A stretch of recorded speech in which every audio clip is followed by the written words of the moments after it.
Alors là, nous avons devant nous un bel entrepreneur, puisque finalement, social pour le coup, ou en économie sociale, ça dépend des combats sémantiques, puisque un entrepreneur dans l'économie sociale, il a plusieurs difficultés à surmonter. La première, c'est comme tout entrepreneur, il faut se battre pour gagner et développer son projet, et déjà ça, c'est pas facile, on sait le nombre d'échecs qu'il y a chaque année dans les entreprises qui sont montées. Mais la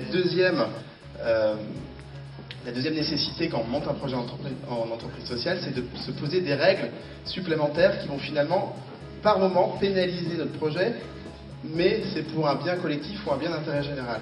Et effectivement, le cas de monter une association plutôt qu'une entreprise, ça a aussi des inconvénients, puisque fiscalement, par exemple, vous n'aurez pas forcément des aides au niveau du crédit impôt recherche ou crédit impôt innovation, mais il y a plein de différences comme ça. Donc déjà, bravo à vous de se dire il faut mieux monter ce projet en association qu'en SARL ou en URL. Et vous êtes, je pense, un bon profil d'entrepreneur, puisque vous avez plusieurs formations. Vous êtes d'abord un marketeur et vous avez un profil commercial, et vous avez changé de vie pour refaire des études en tant qu'éducateur spécialisé. Et aujourd'hui, vous avez réuni finalement ces deux formations que vous avez acquises au cours de ces dernières années au profit d'un projet d'intérêt général qui est favoriser le parcours de soins des usagers en situation de handicap en créant un dossier, je crois, d'usagers, mais ça vous allez le dire mieux que moi, et du coup aider également les associations du médico-social, qui sont quand même les premières à aider les personnes en situation de handicap, à avoir un meilleur accompagnement de ces personnes en difficulté.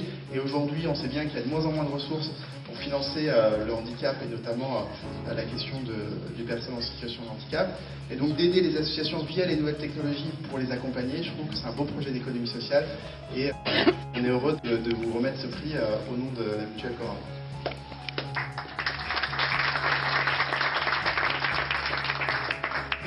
Bonsoir mesdemoiselles, bonsoir mesdames, messieurs, étudiants ou partenaires de cet événement. Donc c'est difficile de passer en dernier tant je vois la qualité des projets qui ont été présentés. Je tiens à ce titre à féliciter Cap PACAP, Willis et Chantier Pastel, donc en leur souhaitant une bonne continuation dans leur projet. Donc je tiens à remercier également l'Université de Nanterre pour leur accueil, Solidarité étudiante pour l'organisation de cette journée, la LFDE qui organise ce prix, et M. Mongel, représentant de la mutuelle Corum, qui va nous remettre ce prix. Donc concernant notre projet, c'est, comme l'a dit M. Mongel, j'ai fait des études d'éducateur spécialisé, et donc suite à un stage en IME, donc un IME, pour ceux qui ne savent pas, c'est une école primaire pour enfants atteints d'un handicap mental, donc il y a une déficience intellectuelle. Je me suis rendu compte qu'il existait des problématiques de communication au niveau de l'équipe pluriprofessionnelle, où nombreux sont les professionnels de différents corps de métier, qu'ils soient du soin, de l'éducatif, du pédagogique, qui interviennent autour de l'enfant en situation de handicap, où les informations ont du mal à passer, mais surtout les partenariats avec les familles, où du coup les parents qui sont à la maison sont un peu isolés de l'institution et ont du mal à faire le lien avec ce qui se fait à l'institution. Donc de là, comme je venais du commerce où le numérique est beaucoup employé, je me suis dit pourquoi pas profiter des apports du numérique dans le secteur médico-social, au profit de l'usager et de la famille et aussi des professionnels. Donc du coup, on a eu l'idée de créer une application numérique qui permet de centraliser autour d'un fichier unique de l'usager, c'est-à-dire de l'enfant.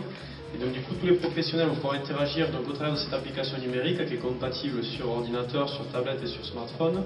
Et donc du coup, inscrire toutes les données qui concernent l'usager. Tout ceci, bien sûr, sécurisé au travers d'hébergeurs agréés de données de santé, donc au niveau de la CIF Santé qui donne un agrément à ces serveurs donc, de données, mais aussi ça va permettre d'ouvrir un portail aux familles qui elles sont en attente de savoir ce qui se passe dans ces institutions, et elles pourront les consulter, quels sont les professionnels qui prennent en charge leurs enfants, donc elles auront la photo des professionnels, on pourra échanger plus facilement avec la structure pour avoir un accompagnement de meilleure qualité auprès de leurs enfants, et pouvoir échanger aussi sous forme de photos qui va pouvoir permettre de travailler l'aspect cognitif de l'enfant dans la structure et à la maison.